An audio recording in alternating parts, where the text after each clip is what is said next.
চলে আয় কোথায় তুই তাহলে বলকে তুই এই মুহূর্তে তুই আমার সঙ্গে যা কেন তোকে ধরে নিয়ে বুঝিয়ে দেবো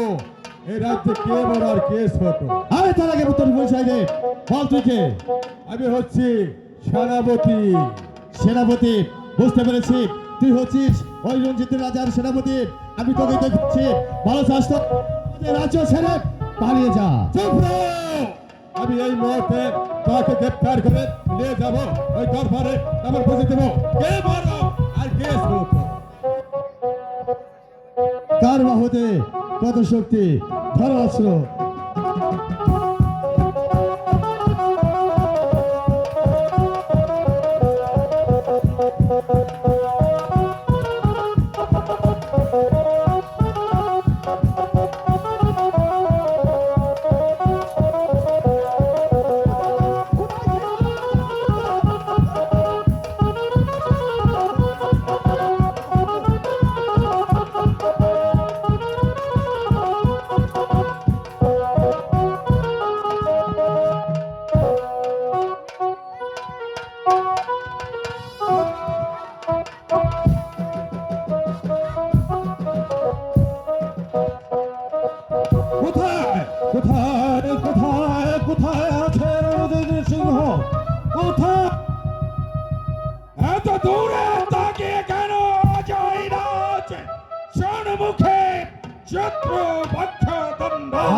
আমি জানতে চাই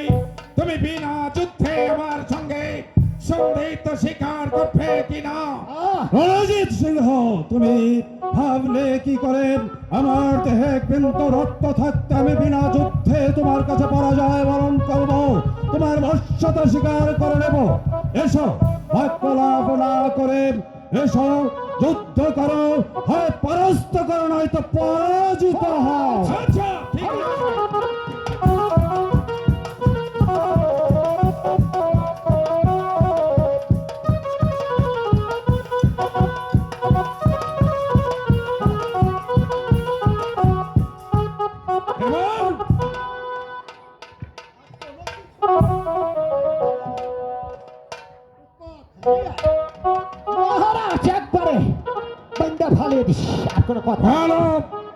রাজা জয় সিংহ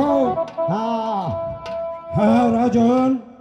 আমি আপনার কাছে পরাস্ত দায়িত্ব বন্দী আপনি যা খুশি তাই করতে পারেন আমি তোমাকে নিঃশর্ত মুক্তি দিতে পারি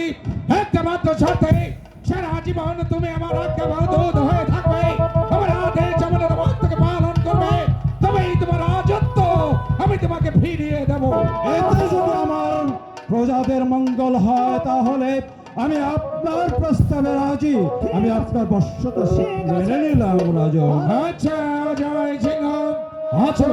বসই সিংহাসনে নির্দ্বিধায় করে রাজ কার্য পরিচালনা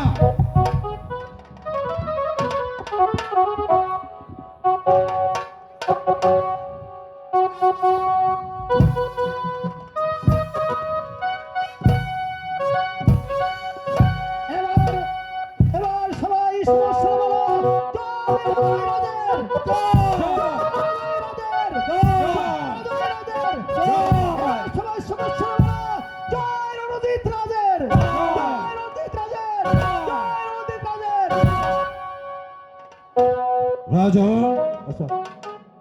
আজ যে বন্ধুত্ব স্থাপন হলো তাই তো আপনাকে বলছি আজকে রাতটুকু হয়তো আমার প্রাসাদ আতিথ্য গ্রহণ করুন না আতিথ্য গ্রহণ করতে হবে না চলে যাবো আমি আমার রাজধানী অভিমুখে তাই তো এখানে আর এক মুহূর্ত বিলম্ব নয় চলো রাজা আমাকে কিছু পথ তুমি এগিয়ে দিয়েছো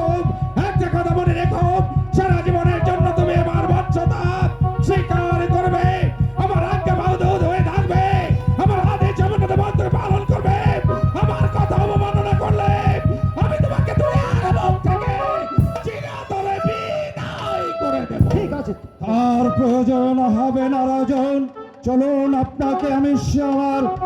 বাহির ফটক পর্যন্ত পৌঁছে দিয়ে আসি চলে আসো রাজা